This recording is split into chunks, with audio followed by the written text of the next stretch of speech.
Hello friends, horror किस्से में आपका स्वागत है। फ्रेंड्स, हमारी आज की कहानी का नाम है हॉन्टेड रोड। फ्रेंड्स, आप ये वीडियो एंड तक देखें बिना स्किप किए। तो शुरू करते हैं आज की ये वीडियो बिना किसी देरी के। फ्रेंड्स, आत्माएं अच्छी भी होती है और बुरी भी। बुरी आत्माएं हमें भटकाती है और अच्छी आत्माएं हमारी मदद करती हैं। कोलकाता में रहने वाले संजीव के साथ क्या होता है, चलिए देखते हैं। संजीव कोलकाता का रहने वाला था। 2013 में करसियंग टाउन में संजीव को नौकरी मिली। ऑफिस के तरफ से क्वार्टर और गाड़ी भी दी गई थी संजीव को। क्योंकि संजीव को ड्राइविंग नहीं आती थी तो वो गाड़ी वहीं के स्थानीय नेपाली व्यक्ति, जिसे दाजू कहकर संबोधन किया जाता था, वही चलाता था। फ्रेंड्स, नेपाली भाषा में दाजू बड़े भाई को कहा जाता है। संजीव बैचलर था तो टाइम पास के लिए पूरे हफ्ते के काम करने के बाद संडे एक ट्यूशन के लिए क्वार्टर से काफी दूर एक नेपाली के घर में एक लड़का और एक लड़की को पढ़ाने जाता था। लौटता शाम के 7 बजे तक, क्योंकि पहाड़ में शाम 7 बजे से मैक्सिमम 8 बजे के बाद रास्तों में उतनी गाड़ियां नहीं चलती। शाम को पहाड़ी रास्तों में अंधेरा उतर आती है।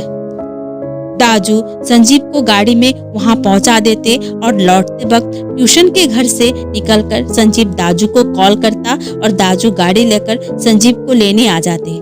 उस दिन नवंबर महीने का पहले हफ्ते का संडे था। संजीव उस दिन पढ़ाने गया था और उस दिन लौटते वक्त बहुत देर हो चुकी थी।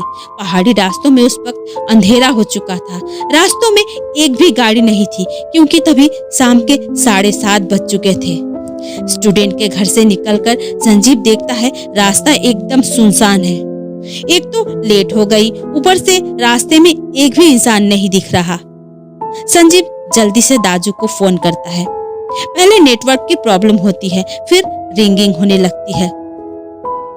उस पार से दाजू ने जब फोन रिसीव किया तब संजीव दाजू को कहता है, जल्दी चले आइए, मुझे घर जाना है।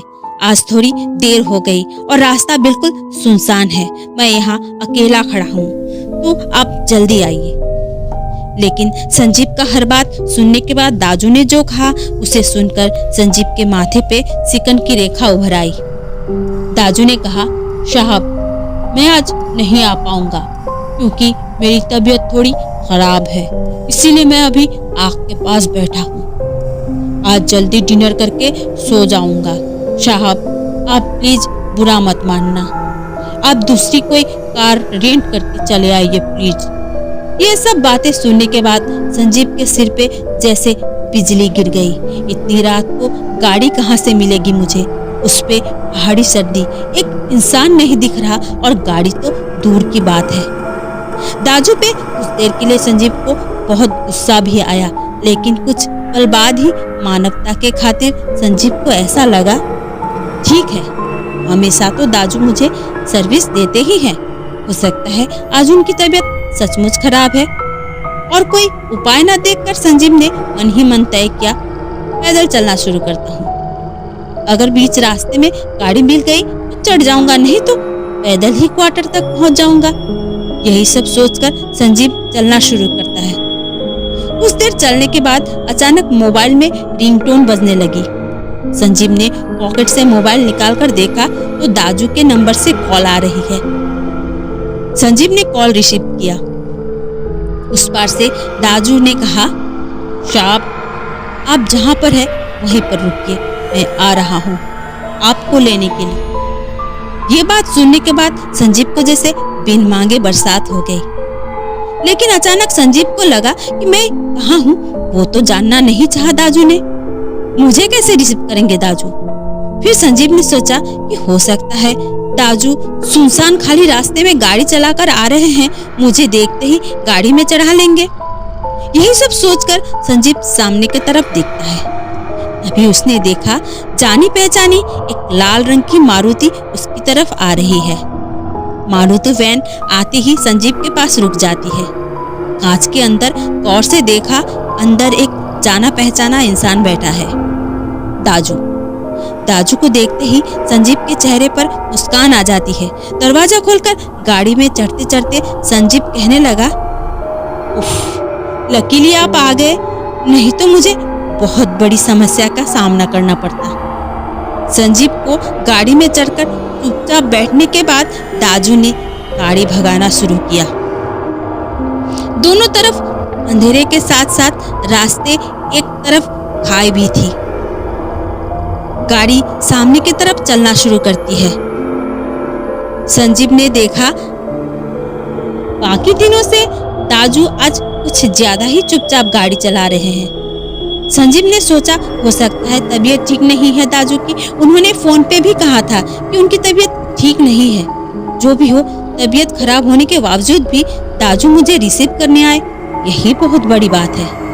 वैसे भी ठंड के वक्त शाम को बहुत लोग नशा करते हैं। हो सकता है दाजू ने आज नशा किया है, इसीलिए हो सकता है शर्म के मारे दाजू मुझसे कोई बात नहीं कर रहे हैं। यही सब सोचते सोचते बहुत दूर जाने के बाद अचानक संजीव ने देखा एक अजीब सा नजारा। स्टूडेंट के घर से क्वार्टर तक जाने के रास्ते में गाड़ी जहां तक जाती है वहीं के रास्ते के बाईं ओर एक घर है। वो घर दाजू की है। फिर संजीव ने जो देखा वो देखने के बाद संजीव के मुंह से कोई शब्द नहीं निकल रही थी। सर जोरों से भिन्नाने लगा था। सिर के नसों में जैसे हलचल हो रही थी। संजीव ने बाईं ओर की खिड़की से देखा कि दाजू के घर के आंगन में सचमुच दाजू बैठे हैं और आग ताप रहे हैं। दाजू के ठीक बगल में गैरेज में रखी है उनकी वही लाल रंग की गाड़ी, लाल रंग की मारुति। संजीव ने आंखें मीचकर फिर देखा, कहीं कोई गलतफहमी तो नहीं हुई ना? सच में दाजू बैठकर आग ताप रहे हैं। इतने में गाड़ी दाजू का घर क्रॉस करके आगे निकल गई। संजीव तभी फोन का टॉर्च लाइट ऑन करके गाड़ी के सीट के चारों तरफ इधर उधर देखने लगा। नहीं, कोई भूल नहीं हो रही है। फिर संजीव ने उसके तरफ देखा। नहीं, जो गाड़ी चला रहा है ये गाड़ी तो इसी की है। अपना गाड़ी नहीं पहचानेगा क्या ये? लुकिंग ग्लास पे टॉर्च की लाइट डाली तो संजीव ने देखा सच में दाजू ही गाड़ी चला रहे हैं। फिर संजीव को कुछ ख्याल आया, दाजू का कोई जुड़वा भाई है क्या? नहीं, इतने दिनों की पहचान है, कभी भी तो दाजू ने जुड़वा भाई के बारे में नहीं बताया और मैंने भी जुड़वा भाई को नहीं देखा। दाजू तो यहाँ अकेले रहते हैं। एक अनजाना डर से संजीव का जैसे खून जम गया, पूरा बदन सिहर गया। ये इंसान कौन है जो बिल्कुल दाजू जैसा है, जो मुझे क्वार्टर की तरफ ले जा रहा है?